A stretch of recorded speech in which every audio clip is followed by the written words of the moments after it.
Bismillahirrahmanirrahim. Assalamualaikum warahmatullahi wabarakatuh. Halo semuanya, saya Dila Safirazkia. Di sini saya akan membahas tentang modernisasi, globalisasi, dan perubahan sosial dalam pembangunan. Pertama kita harus mengenal apa itu modernisasi dan globalisasi. Modernisasi yaitu sebagai suatu proses perubahan dari masyarakat tradisional ke wujud masyarakat yang modern. Sedangkan globalisasi yaitu proses integrasi internasional yang terjadi karena pertukaran pandangan dunia, produk pemikiran, dan aspek-aspek kebudayaan lainnya. Modernisasi dan globalisasi membuat masyarakat yang beragam menjadi seragam dengan nilai-nilai dan norma-norma yang setara.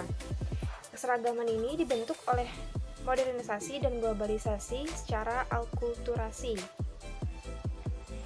Nilai-nilai budaya barat dengan budaya timur melalui teknologi dan komersial. Perlahan namun pasti, nilai-nilai budaya timur akan teralihkan dengan budaya barat melalui modernitas dan globalisasi. Selanjutnya, proses modernisasi. Modernisasi masyarakat adalah suatu proses transformasi yang mengubah. Pertama, di bidang ekonomi. Modernisasi berarti tumbuhnya kompleks industri yang besar di mana produksi barang konsumsi dan sarana dibuat secara massal. Yang kedua, di bidang politik. Dikatakan bahwa ekonomi yang memerlukan adanya masyarakat nasional dengan integrasi yang baik. Jadi proses modernisasi ini bisa kita lihat dari kedua aspek ini, bidang ekonomi dan politik.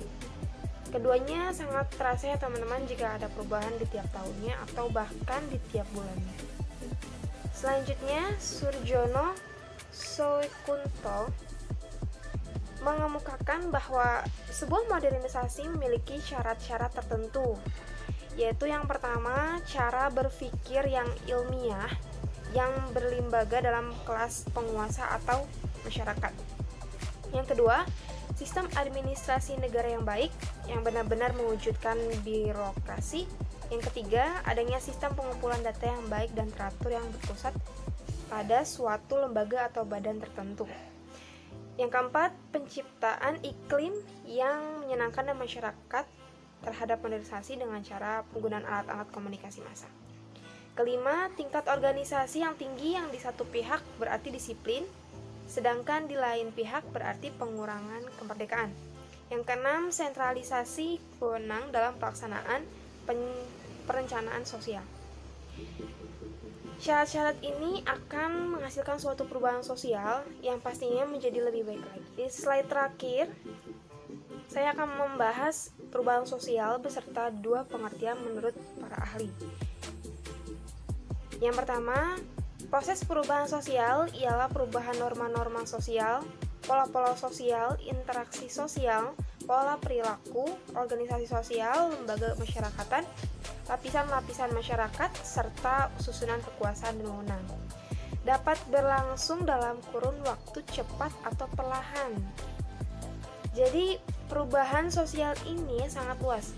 Hampir tidak bisa dibatasi ruang lingkup dan masalahnya. Mulai dari aspek sosial, ekonomi, budaya, politik, dan seterusnya.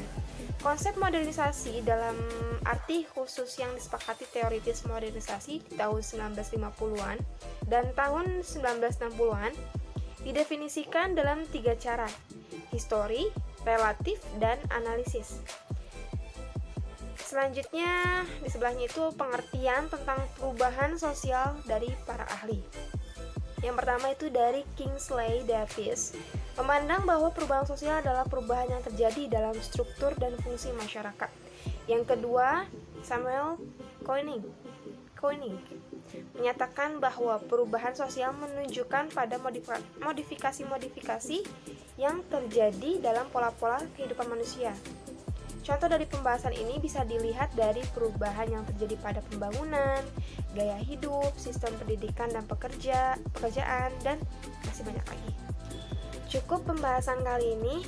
Terima kasih dan sampai jumpa. Stay safe and healthy. Wassalamualaikum warahmatullahi wabarakatuh.